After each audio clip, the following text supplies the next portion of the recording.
saya dari kelompok 2 dan teman-teman saya. Di sini kami akan membuat video proses persilangan antara jambu biji merah dan jambu biji putih.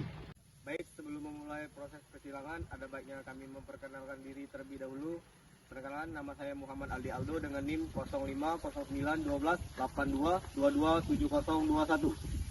Saya Agung Wijaya Kesuma dengan NIM 05091282227026. Saya Fitri Nisa Syahriananda dengan NIM 05091182227012. Perkenalkan, nama saya Tia Rias Agustina dengan NIM 05091282227036. Saya Dia Ramadhani dengan NIM 05091182227014. Saya Siti Hansa Aisyah dengan NIM 05091182227013. Saya Adi Aryansah dengan NIM 05091282227023. Baik, sekian perkenalan dari kelompok kami. Proses persilangannya selanjutnya. Morfologi dan anatomi dari jambu biji. Jambu biji merupakan tanaman tropis yang sering dikenal dengan jambu klutuk atau jambu batu. Jambu biji berasal dari Brazil yang disebarkan ke Indonesia melalui Thailand. Jambu biji ini memiliki rasa asam dan manis, dan jambu biji memiliki biji. Ada beberapa bagian-bagian pada jambu biji, yaitu tangkai bunga, bakal bunga atau ovum, kelopak, mahkota bunga, benang sari, dan kepala putik. Berikut klasifikasi jambu biji. Kingdom Plantae, Subkingdom Tracheobionta, Superdivisi Spermatophyta, Divisi Magnoliophyta, Kelas Magnoliopsida, Subkelas Rhosidae, Ordo Myrtales, Famili Myrtaceae, Genus Psidium, Spesies Psidium guajava L. Manfaat dan fungsi jambu biji.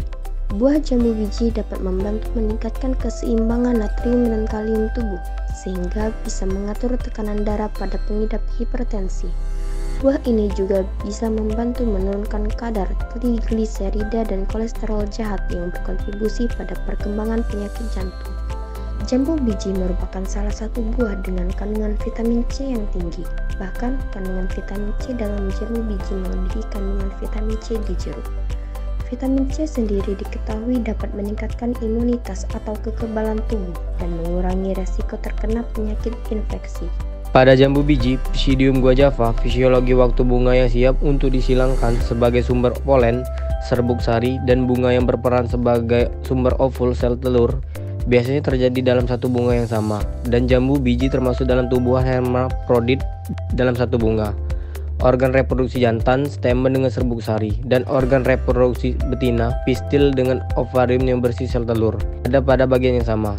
Oleh karena itu, penyerbukan silang, cross pollination, kapan saja ketika bunga tersebut mencapai kematangan. Faktor-faktor eksternal seperti angin atau serangga biasanya membantu dalam penyerbukan silang pada jambu biji. Persiapan bunga tua jantan dilakukan sehari sebelum persilangan, atau pada hari saat persilangan bunga dipetik sesaat setelah bunga mekar atau sebelum terbit matahari. Bunga jambu biji mekar sekitar pukul 5 pagi sampai dengan 6 pagi. Proses terjadinya penyerbukan secara alami.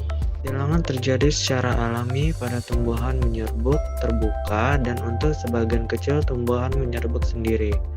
Persilangan yang terjadi secara alami adalah persilangan yang terjadi tanpa bantuan tangan manusia. Persilangan alami dapat terjadi karena adanya bantuan serangga penyerbuk, contohnya seperti lebah, dan juga bantuan dari alam, yaitu angin dan air hujan. Pada persilangan kali ini, persilangan yang dilakukan adalah persilangan buatan menggunakan tangan atau hand tossing. Persilangan buatan adalah teknik persilangan yang dilakukan secara manual oleh manusia tanpa bantuan alat khusus. Teknik ini umumnya digunakan dalam pemulihan tanaman, terutama pada tanaman yang memiliki struktur bunga yang mudah diakses. Langkah-langkah umum dalam persilangan buatan antara lain yaitu 1. Pemilihan individu, 2. Identifikasi bunga jantan dan betina, 3. Penyerbukan, 4. Perlindungan, dan 5. Pemantauan.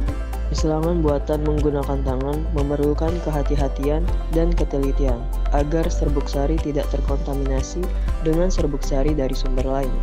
Teknik ini sering digunakan dalam pengembangan varietas baru untuk menemukan sifat-sifat baru yang diinginkan.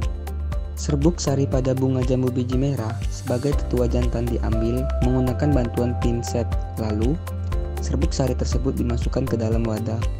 Serbuk sari pada kepala sari bunga tetua betina dibuang, menyisakan takai sari dan putik supaya serbuk sari tersebut tidak ikut dalam proses polinasi. Kemudian, serbuk sari tersebut diletakkan pada kepala putik bunga jambu biji putih sebagai tetua betina dengan bantuan pinset. Nah, proses ini disebut dengan penyerbukan polinasi dengan bantuan manusia. Bunga tetua betina ditutup menggunakan plastik dengan tujuan supaya tidak ada serbuk sari dari bunga lain yang ikut menempel pada kepala putik. Nah, mungkin itu saja proses pembuatan video yang bisa kami jelaskan, mana proses persilangan tanaman jambu biji merah dan persilangan tanaman jambu biji putih yang bakalan nantinya menghasilkan jambu kristal. Sekian dari kami kelompok 2. Kami ucapkan terima kasih. Audio Jungle.